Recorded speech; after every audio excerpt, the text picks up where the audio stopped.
जैसा कि आपको पता है यूपी टेट और सुपर टेट दोनों ही परीक्षाओं में संस्कृत का महत्वपूर्ण योगदान रहता है। सुपर टेट की जब हम बात करते हैं तो 10 क्वेश्चन अनिवार्य रूप से हल करने ही होते हैं।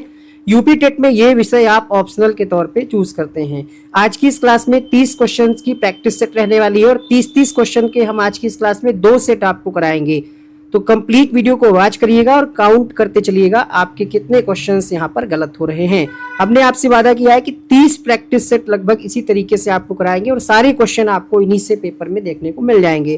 पहला प्रश्न है आपकी स्क्रीन पर, संस्कृत व्याकरण में स्वर के कितने भेद होते हैं? ऑप्शन में है 2, 3, 4 या फिर 5। तो आप जानते हैं 3 प्रकार का होता है, हरस्व, दीर्घ और प्लुत, है ना।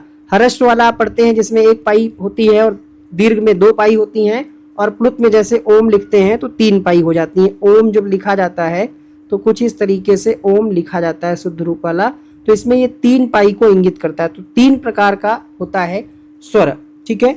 यहाँ पर आपका उत्तर हो जाएगा ऑप्शन नंबर बी के साथ। दूसरा प्रश्न है, श्रीमद् भागवत गीता में कितने अध्याय हैं? 15, 20, 18, 16। क्वेश्चन नंबर 2, तो यहाँ पर हम बात करेंगे भगवत गीता की। जब हम बात करते हैं तो 18 अध्याय हैं, अर्थात यहाँ पर आपका ऑप्शन नंबर सी सही हो जाएगा। अगला प्रश्न है, संस्कृत साहित्य में किस कवि की रचना को विद्वद्वैषधम कहा गया है? भारवी, भास, कालिदास या फिर श्रीहर्ष। तो श्रीहर्ष की रचना है, इसलिए इनको यहाँ पर आपका आंसर चला जाएगा ऑप्शन नंबर डी के साथ। विद्वैषधम कहा गया है किसको? श्रीहर्ष की एक रचना है। उस रचना का नाम अगर आपसे पूछ ले, उस रचना का नाम आपसे पूछ ले तो क्या आप बताएंगे? नैषधि चरितम महाकाव्य है, इसको विद्वानों के लिए औषधि भी कहा गया है। तो यहाँ पर आपका ऑप्शन नंबर डी करेक्ट हो जाएगा। पंचानन में कौन सा समास होगा? द्वंद्व समास, द्विगु समास, अव्ययी भाव या फिर इनमें से कोई नहीं। तो पंचानन ये किसके लिए प्रयोग किया गया है आप देखेंगे तो यहाँ पर क्या होगा? 5 यानी संख्या को प्रेजेंट कर रहा है, और यहाँ पर आपका हो जाएगा, जहाँ पर भी संख्या की बात आए वहां पर हो जाता है द्विगु समास, इसलिए यहाँ पर आपका ऑप्शन नंबर बी सही हो जाएगा। एक यहाँ पर और पॉसिबिलिटीज बन सकती है, पंचानन दिया है, अगर यहाँ पर ऑप्शन अगर दिया हो आपका एक समास कौन सा होता है जिसमें भगवान वाले नाम आ जाते हैं, तो वो वाला भी आपका यहाँ पर ऑप्शन हो सकता है, ठीक है। बहुब्रीहि समास कहते हैं, लेकिन यहाँ पर संख्यावाची है इसलिए द्विगु समास ही आपका सही जवाब हो जाएगा। अगला प्रश्न देखिएगा, इत्यादि में कौन सी संधि होगी? वृद्धि संधि, गुण संधि, यड़ संधि या फिर अयादि संधि। इत्यादि तोड़ेंगे इसको तो इत धन, इसको जब आप तोड़ेंगे इत धन आदि ये हो जाएगा, और इसका जब आप विच्छेद करेंगे तो यही मिलेगा। और इसमें संधि का नाम अगर आपसे पूछ ले तो यहाँ पर आपकी संधि हो जाएगी, सूत्र कहता है इको यड़च। इको यड़च सूत्र से यहाँ पर यड़ स्वर संधि हो जाएगी। स्वर संधि आप जानते हैं 5 प्रकार की होती है, ठीक है, जिसमें 4 प्रकार यहाँ पर लिखे हुए हैं और एक आपका 5वां प्रकार हो जाता है दीर्घ स्वर संधि। अगला है यहाँ पर सप्तनवती संख्या है। सप्तनवती संख्या पर हमने एक अलग से वीडियो बनाया था। नवती मतलब 90 और सप्त मतलब 7 जोड़ेंगे तो ये हो जाएगा 97, अर्थात यहाँ पर आपका ऑप्शन नंबर बी सही हो जाएगा। क्वेश्चन नंबर 7 देखिएगा, वेदव्यास द्वारा रचित कृति कौन सी है? रामायण, महाभारत, दोनों या फिर इनमें से कोई नहीं। क्वेश्चन नंबर 7, महर्षि वेदव्यास ने जो है किसकी रचना की थी? तो महाभारत की। तो यहाँ पर आपका ऑप्शन नंबर बी सही हो जाएगा। अगला प्रश्न है, किस प्रत्याहार के अंतर्गत प्रत्येक वर्ग के तृतीय अक्षर आते हैं? जस, झस, अच या फिर हल। देखिए अच में सभी स्वर आते हैं और हल में सभी, आप कहते हैं हल किसको कहा जाता है? तो हल के अंतर्गत व्यंजन आ जाते हैं। महर्षि पाणिनि के जो महेश्वर सूत्र है इनकी संख्या कितनी है? आप कहेंगे 14, है ना। और जो जस प्रत्याहार है इसके अंतर्गत प्रत्येक वर्ग के तीसरे अक्षर आते हैं, तो यहाँ पर आपका पहला विकल्प सही हो जाएगा। जस प्रत्याहार में आपका जाता है जा, ब, ग, ड और द। पावकः में संधि कौन सी संधि होगी ये आपसे पूछा जा रहा है। तो पव धन अकह हो जाएगा पावकः। सूत्र कहता है एचो अयवयावः सूत्र से यहाँ पर अयादि स्वर संधि हो जाएगी। ऑप्शन नंबर फर्स्ट यहाँ पर सही हो जाएगा। सूत्र हमारा क्या कहता है कि जब ए, ऐ, ओ, औ के बाद कोई स्वर आए तो इसके स्थान पर ऐ, आय और अव, आव हो जाता है। जैसे यहाँ पर पावका है ना, तो यहाँ पर आपकी अयादि संधि हो जाएगी। ऑप्शन नंबर फर्स्ट यहाँ पर सही हो जाएगा। अगला है च्युत संधि का विधायक सूत्र क्या है? 4 ऑप्शन दे रखे हैं, पढ़ लीजिए अच्छे से। क्वेश्चन नंबर 10, प्रश्न संख्या 10 में आपका सही जवाब हो जाएगा स्तुह, चुना, चुह, अर्थात पहला विकल्प जो है यहाँ पर सही हो जाएगा। च्युत संधि का ये कह सकते हैं ये विधायक सूत्र है। इसका मतलब क्या हुआ कि यदि सकार और ता वर्ग के बाद पहले सकार या चा वर्ग आए तो सा का ये वाला सा जो होता है ये वाला हो जाता है, सा का इस वाले सा का ये वाला सा हो जाता है। अगला प्रश्न देखिएगा, युष्मद शब्द का तृतीया विभक्ति बहुवचन क्या होगा? शब्द रूप और धातु रूप से क्वेश्चन आना ही है। युष्मद का जब आप तृतीया विभक्ति में जाएंगे तो ये आपका क्या हो जाएगा? क्वेश्चन नंबर 11 में आपसे पूछा जा रहा है, युष्मा भी हो जाएगा, अर्थात ऑप्शन नंबर यहाँ पर सी सही हो जाएगा। यहाँ पर आपका ऑप्शन नंबर सी सही हो जाएगा। सह पुत्रेण सह आगत के योग में कौन सा सूत्र प्रयुक्त होगा? सह पुत्रेण सह यानी वो पुत्र के साथ आता है, तो किसी के साथ आ रहा है, मतलब यहाँ पर आप ऑप्शन देख करके थोड़ा सा भी अगर आप लॉजिक लगाएंगे तो हो जाएगा संयुक्त, मतलब क्या हुआ साथ में आ रहा है, तो संयुक्त प्रधाने क्वेश्चन नंबर 12 के लिए आपका सही जवाब हो जाएगा। संयुक्त प्रधाने सूत्र के अनुसार सात अर्थ बताने वाले शब्दों के योग में कौन सी विभक्ति होती है? तो तृतीया विभक्ति होती है। अनुगच्छति में उपसर्ग और धातु कौन सी है? अनु धन गम अब गम, तो अब तो होगा नहीं, अनु वाला ऑप्शन ही आपको देखना है। अनु जो है उपसर्ग है और धातु की बात करें तो यहाँ पर गच्छति गच्छति दिया है, तो गम धातु रूप है। यहाँ पर आपका पहला विकल्प सही हो जाएगा। क्लास पसंद आए तो वीडियो को लाइक जरूर कीजिएगा।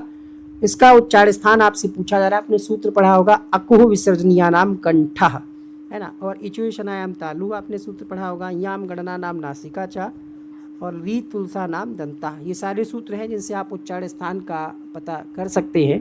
और यहाँ पर याम गणना नाम नासिका सूत्र से यहाँ पर नासिका हो जाएगा, यहाँ पर आपका ऑप्शन नंबर सी सही हो जाएगा। अगला प्रश्न देखिएगा, व्यंजन संधि का उदाहरण है साधुक्तम, पावकः, अज्जनः, जलौधा। देखिए संधि और समास और बहुत सारे ऐसे टॉपिक हैं जो आप हिंदी में पढ़ते हैं वही होते हैं। जैसे पहला है यहाँ पर दीर्घ स्वर संधि है, पावकः में आपने अभी अभी पढ़ा है HOA सूत्र से, तो एक ही ऑप्शन आपके लिए यहाँ पर बच रहा है अज्जनः।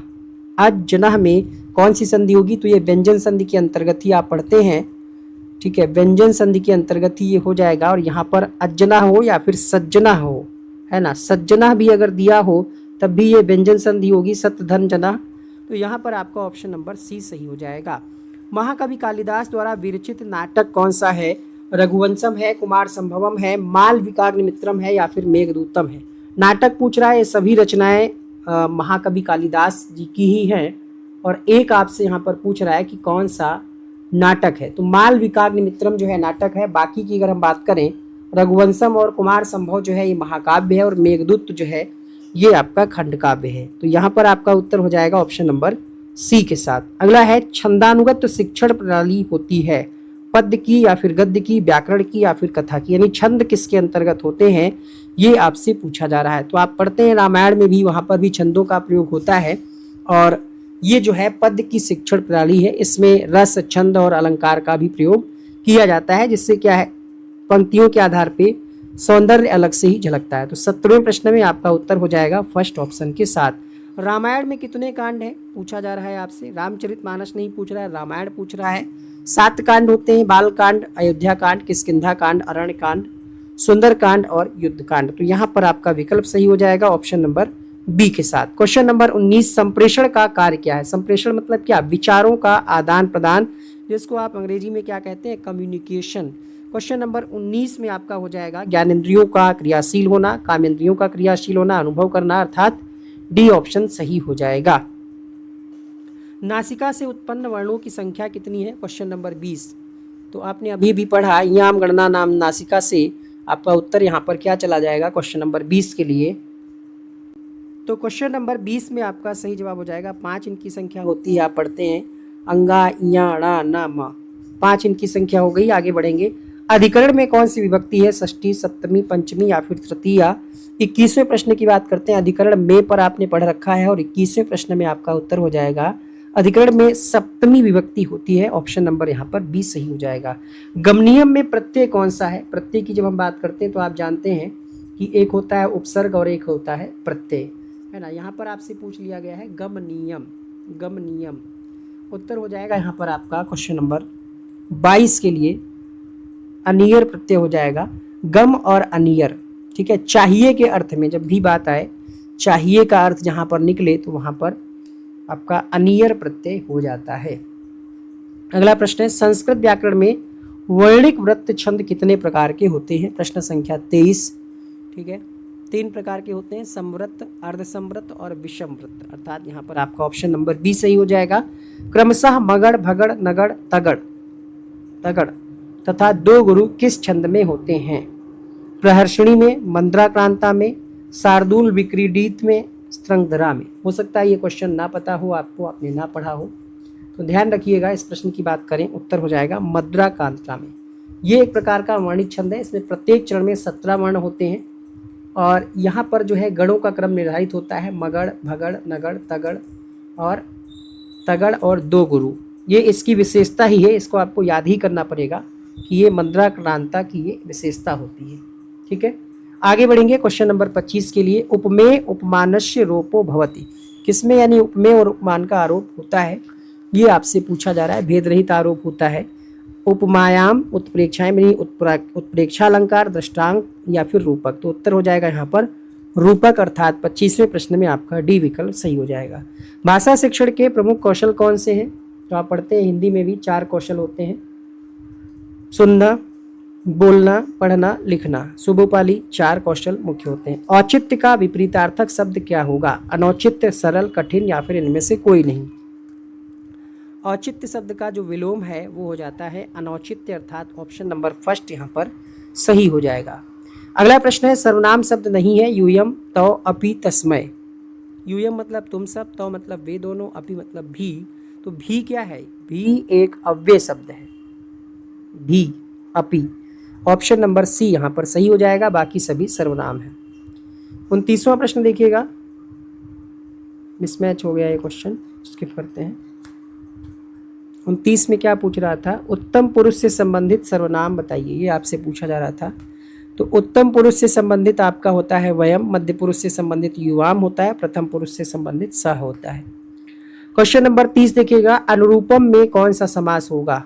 अनु क्या है? एक प्रकार का अव्ययी भाव समास में जिस प्रकार से आप पढ़ते हैं, तो अव्ययी भाव समास का ये उदाहरण है। जहाँ पर अनु मिल जाए वहाँ पर मैक्सिमम आप देखेंगे इसमें क्या होता है, पहला पद अव्यय होता है और दूसरी पद संज्ञा होती है, तो यहाँ पर अव्ययी भाव समास हो जाएगा।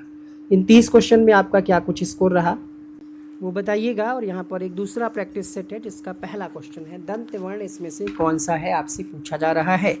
तो आप पढ़ते हैं, अकुह विसर्जनीय नाम कंठा, ऋतुरसा नाम मूर्धा, री तुलसा नाम दंता। री तुलसा नाम यानी री से ऋषि वाला हो जाता है यहाँ पर, और आपका री से ऋषि नहीं, री होता है, री ये वाला री, देखिए री तुलसा नाम दंता। तो इस हिसाब से क्वेश्चन नंबर 1 की जब हम बात करते हैं तो ला और सा ये आपका दंत वर्ण हो जाते हैं, अर्थात आपका ऑप्शन नंबर फर्स्ट सही हो जाएगा। ली तुलसा नाम दंता सूत्र से आपका पहला विकल्प सही हो जाएगा। संध स्वर की संख्या कितनी होती है? 3, 4 या फिर 2 या फिर 5। संध स्वर यानी इनको हम संयुक्त स्वर भी कहते हैं, इनकी संख्या कितनी होती है? 4 होती है इनकी संख्या। ठीक है, ए होता है जो आ ई ओ, देखिए ए है, लेकिन ए किससे मिलकर के बना है? आ और छोटी, ये आपने हिंदी में भी पढ़ा होगा। इसी तरीके से ए होता है जो वो आ और ए से मिलकर के बनता है। ओ जो होता है वो आ और ऊ से मिलकर के बनता है, और औ आ और ओ से मिलकर के बनता है। तो इनकी कुल संख्या कितनी है? 4। चारों वर्ण जो है संधि से ही बनते हैं। एंग प्रत्याहार के अंतर्गत आने वाले वर्ण कौन से हैं? ए ओ एंग प्रत्याहार के अंतर्गत आने वाले वर्ण हैं, और यहाँ पर आपका ऑप्शन नंबर कौन सा सही हो जाएगा? देखिएगा, क्वेश्चन नंबर 3 की जब हम बात करते हैं तो ए और ओ यहाँ पर सही हो जाएगा, ये एंग प्रत्याहार के अंतर्गत आते हैं। दक्ष का वर्ण वियोजन क्या होगा? तो दा में हलंत लगा होगा, फिर छोटा आ, फिर जो आपका छा है जो किससे मिलकर के बनता है? तो आधा का और सा से मिलकर के बनता है, तो आपका बी ऑप्शन वाला शुद्ध रूप लिखा गया है। 5वां प्रश्न है, कक्षा शिक्षण में सबसे आवश्यक शिक्षण सामग्री कौन सी है? टीचर का दाहिना हाथ कहा जाता है, तो ये होता है आपका श्यामपट, अर्थात ऑप्शन नंबर सी सही हो जाएगा। नखभिन्न में कौन सा समास होगा? तत्पुरुष, कर्मधारय, बहुब्रीहि या फिर द्वंद्व। प्रश्न संख्या 6 की जब हम बात करते हैं, नखय भिन्न अर्थात नखों से फाड़ा हुआ, यहाँ पर से आ रहा है, कारक चिन्ह का लोप हो रहा है, अर्थात यहाँ पर तृतीया तत्पुरुष है, कर्ता ने कर्म को करण से के द्वारा, ऑप्शन नंबर ए सही हो जाएगा। लघु सिद्धांत कौमुदी के अनुसार समासों की संख्या कितनी है? प्रश्न भी बन सकता है कि लघु सिद्धांत कौमुदी किसकी रचना है? बताइए। प्रश्न आपका यूपी टेट में भी पूछा जा चुका है कि लघु सिद्धांत कौमुदी जो है ये किसकी रचना है, तो वरदराजाचार्य की है ये। ठीक है, चलिए आंसर कीजिएगा। क्वेश्चन नंबर 7 के लिए यहाँ पर उत्तर हो जाएगा 5 प्रकार के समास बताए गए हैं। अगला प्रश्न देखिएगा, प्रेजते में कौन सी संधि होगी? इस टॉपिक से जरूर प्रश्न आता है, मतलब इस संधि से जरूर प्रश्न आता है। प्रेजते का जब आप विक्षेद करते हैं तो ये हो जाता है प्राधन एजते। प्राधन एजते ये हो जाता है ऐसे, प्राधन एजते, ये आपका इसका विच्छेद होगा। और सूत्र अगर आपसे पूछ ले कौन सा सूत्र होगा, एंग पर रूपम यहाँ पर सूत्र होगा। और संधि का नाम पूछ ले तो पररूप संधि यहाँ पर हो जाएगी। जरात्म संधि का उदाहरण आपसे पूछा जा रहा है, सदैव में स्वर संधि है। ठीक है, 2 पाई लगती है तो वहाँ पर वृद्धि संधि हो जाती है। आप जब पढ़ते हैं सदा प्लस एव तो सदैव हो जाता है। और रमेश में भी आप जानते हैं स्वर संधि है। विद्याधन आलय भी स्वर संधि है। वाक धन ईस यहाँ पर व्यंजन संधि है। व्यंजन संधि का ही एक नियम है, ठीक है, उसी के अंतर्गत आप जरात्म संधि पढ़ते हैं।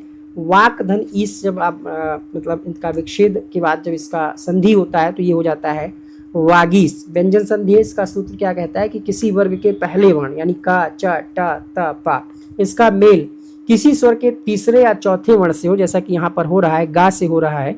ठीक है, वाक धन ईस, वाक धन ईस, इसका जब मेल हो रहा है तीसरे या चौथे वर्ण से तो पहला वर्ण अपने ही वर्ग के तीसरे वर्ण का, ख, गा है ना, वाक का क्या हो रहा है, गा हो रहा है। जब आप लिखते हैं वाक, लेकिन ये विच्छेद करने पे क्या हो जा रहा है, वो का गा बन जा रहा है।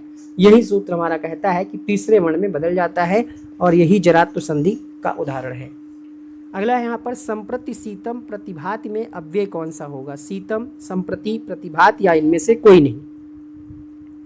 प्रश्न संख्या 10 में आपका सही जवाब हो जाएगा संप्रति, सीतम, प्रतिभात। यहाँ पर संप्रति जो है ये अव्यय है, अर्थात पहला नहीं दूसरा विकल्प सही हो जाएगा। ऐसा होता है जब आप जानते हैं अव्यय में क्या होता है। ठीक है, अव्यय ऑलरेडी आप जानते हैं जिस पर कोई प्रभाव ना पड़े, जो शब्द तीनों लिंगों, वचनों, कारकों में समान रहता है वही अव्यय कहलाता है। तो संप्रति जो है ये अव्यय शब्द है। उपगच्छति का अर्थ क्या है? पास जाता है, समझता है, जाता है या निकलता है। उपगच्छति, इसका अर्थ आपसे पूछा जा रहा है। सही जवाब हो जाएगा क्वेश्चन नंबर 11 के लिए पास जाता है। ठीक है, धातु कौन सी है? तो यहाँ पर गम धातु है, पास जाता है, जो कि पहले ऑप्शन में दिया गया है। अव्यय शब्द कौन सा है? सर्वदा, नदी, अहम या फिर साह। क्वेश्चन नंबर 12 में आपका सही जवाब हो जाएगा सर्वदा जो है ये अव्यय शब्द है। लिंग वचन रूप में परिवर्तन इसमें नहीं होगा। नदी के रूप आप पढ़ते हैं, सा, तौ, ते, ये भी रूप होता है। अहम ये भी शब्द इसके अंतर्गत आता है, रूप इसके चलते हैं। चिरात शब्द का अर्थ क्या है? दूरी, समय, ऊंचाई या फिर भाव। चिरात का मतलब होता है समय से, यहाँ पर आपका उत्तर हो जाएगा। जैसे आप पढ़ते हैं चिरकालिक, है ना, चिर मतलब क्या? समय से संबंधित है, चिरात समय से संबंधित है। ये उत्थान प्रत्यय का उपसर्गा, तो ये हिंदी में भी आपने पढ़ा होगा कि उत्थान में, सॉरी उत्थाय है ये, माफ़ी चाहेंगे, उत्थाय है या उत्थान हो, बहुत ज़्यादा अंतर नहीं है बट है, तो प्रोनाउंसिएशन उत्थाय ही यहाँ पर पढ़ना है। और यहाँ पर उत जो है ये उपसर्ग हो जाएगा। हलंत वाला ध्यान दीजिएगा, उत जो है हलंत वाला होना चाहिए, पहला विकल्प सही हो जाएगा। तो राजपुत्र में समास कौन सा है? तत्पुरुष, कर्मधारय, दिगु, अव्ययी भाव। प्रश्न संख्या 15, राजपुत्र में द्वितीय तत्पुरुष समास है, अर्थात यहाँ पर पहला विकल्प सही हो जाएगा क्वेश्चन नंबर 15 के लिए। अगला प्रश्न देखिएगा, सुरभि, सुरभिम, सुमनोहरे, इसमें कौन सा अलंकार है? देखिए सुरभि, सुरभि शब्द रिपीट हो रहे हैं, जहाँ पर रिपीट होते हैं शब्द वहाँ पर कौन सा अलंकार होता है? जैसे आप हिंदी में पढ़ते हैं कनक कनकते सौगुनी मादकता अधिकाय, तो यहाँ पर अलंकार जो है यमक अलंकार हो जाएगा। सुरभि शब्द का 2 बार प्रयोग हुआ है लेकिन अर्थ अलग अलग है। इष्टनासाद निष्ठापनते, ये किस रस का लक्षण है? अद्भुत, शांत, करुण, विभत्स। क्वेश्चन नंबर 17, करुण रस का ये लक्षण है। ऑप्शन नंबर यहाँ पर सी सही हो जाएगा। करुण रस का स्थायी भाव जो है शोक होता है। 18वां प्रश्न है, जब एक पद में एक से अधिक अर्थ चिपके रहते हैं तो वो कौन सा अलंकार होता है? शब्द एक अर्थ अनेक, उसे कहते हैं श्लेष। तो यहाँ पर श्लेष अलंकार हो जाएगा, फर्स्ट ऑप्शन के साथ जाएंगे। किरात अर्जुनियम में सर्गों की संख्या कितनी है? 19 है, 18 है, 16 है या फिर 17 है? Question number 19। 18 सर्ग हैं यहाँ पर किरात अर्जुनियम में। किरात अर्जुनियम किसकी रचना है? अभी अभी आपको बताया गया है, बाकी इसके पिछले की क्लास में भी बताया गया होगा। जल्दी से आप लोग कमेंट कर दीजिएगा, कि किरात अर्जुनियम जो है महाकवि भारव की रचना है। और इसमें सर्गों की संख्या कितनी है? क्वेश्चन नंबर 19 की बात करते हैं तो 18 सर्ग है इसमें। रामायण में कितने कांड हैं? प्रश्न संख्या 20। रामायण में कांडों की संख्या कितनी है? 7 कांड है। अगला प्रश्न है, लेखन शिक्षण में प्रतिलेख का क्या तात्पर्य है? प्रतिलेख पुस्तक से कुछ अंश को देखकर लिखना। अध्यापक बोलता है, छात्र लिखता है, एक छात्र बोलता है, अन्य छात्र लिखते हैं। स्मरण के आधार पर लिखना। पुस्तक से कुछ अंश को जब देख करके लिखा जाता है तो वो प्रतिलेख कहलाता है। पहला विकल्प यहाँ पर सही हो जाएगा। हा का उच्चारण स्थान क्या होगा? सूत्र है अकुह विसर्जनीयानाम कंठा। का, खा, गा, घा, अंगा और हा इसी के अंतर्गत आते हैं। ठीक है, तो यहाँ पर क्वेश्चन नंबर 22 में आपका उत्तर हो जाएगा ऑप्शन नंबर फर्स्ट के साथ। कंठ से उच्चारित होने वाले जो वर्ण होते हैं वही कंठ कहलाते हैं। अगला प्रश्न है, सत्र प्रत्यय उपयुक्त होता है? कथित, कर्तुम, पठन, पठित्वा। सत्र प्रत्यय का उपयोग कहाँ पर किया गया है? Question number 23। दो प्रैक्टिस सेट 50-60 क्वेश्चन एक वीडियो में करा दिया जाए, कैसा रहेगा? कमेंट करके फीडबैक दीजिएगा। क्वेश्चन नंबर 23 की जब हम बात करते हैं, सही जवाब हो जाएगा पठन जो है इसमें सत्र प्रत्यय है। बाकी के ऑप्शंस की बात करें, जैसे कथित दिया गया है तो कथ धातु है, ता प्रत्यय है, ता, आधा का और ता। कर्तुम की बात करें तो यहाँ पर क्री धातु के साथ तुमन प्रत्यय है और पठित्वा में त्वा प्रत्यय है। पठित्वा यानी त्वा प्रत्यय है, आधा का वा ऐसे लिखा जाएगा, आधा ता और वा। अशुद्ध वाचन का कारण नहीं है? वर्णों की ध्वनियों का ज्ञान न होना, प्रत्यय लाघव, सस्वर वाचन, उच्चारण संबंधी अभ्यास की कमी। अगर कोई अशुद्ध वाचन कर रहा है तो कौन सा कारक जिम्मेदार नहीं है? ठीक है, सस्वर वाचन इसके लिए कारक जिम्मेदार नहीं है। ठीक है, सस्वर मतलब बोल बोल करके पढ़ना, मन में भी आप पढ़ेंगे लेकिन शुद्ध बोल रहे हैं, तो उसके लिए आपको क्या जानकारी होनी चाहिए? वर्णों और ध्वनियों की जानकारी होनी चाहिए, प्रयत्न लाघव की जानकारी होनी चाहिए और अभ्यास होना चाहिए।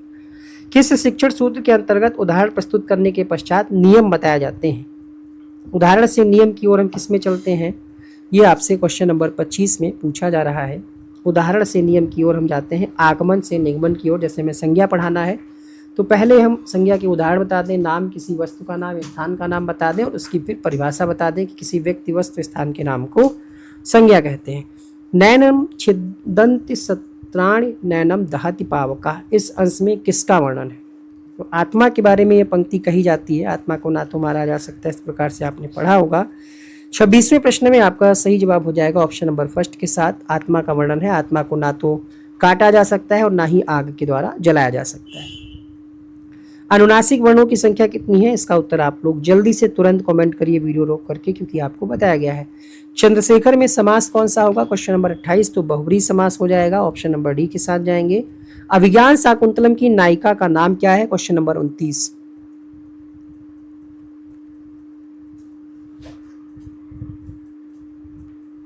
अभिज्ञान शाकुंतलम की नायिका शकुंतला है, ऑप्शन नंबर बी यहाँ पर सही हो जाएगा, विकल्प बी सही हो जाएगा। और आपको एक चीज़ और कमेंट करके बताना है कि अभिज्ञान शाकुंतलम किसकी रचना है, यहाँ पर आपको कमेंट करके बताना होगा। अगला प्रश्न है, अनुरूपम में समास कौन सा होगा? प्रश्न संख्या 30। ठीक है, पहला पद अव्यय और दूसरा पद संज्ञा हो, वहाँ पर अव्ययी भाव समास होता है और अनु लगा हुआ है, पहला पद यहाँ पर अव्यय है, अव्ययी भाव समास हो जाएगा। इन 60 क्वेश्चन में आपका क्या कुछ स्कोर रहा कमेंट बॉक्स में जरूर लिखिएगा। मिलेंगे अगली क्लास में। ये क्लास जारी रखनी चाहिए या फिर नहीं, कोई सुझाव, कोई फीडबैक हो तो जरूर कमेंट करके हमें बताइएगा।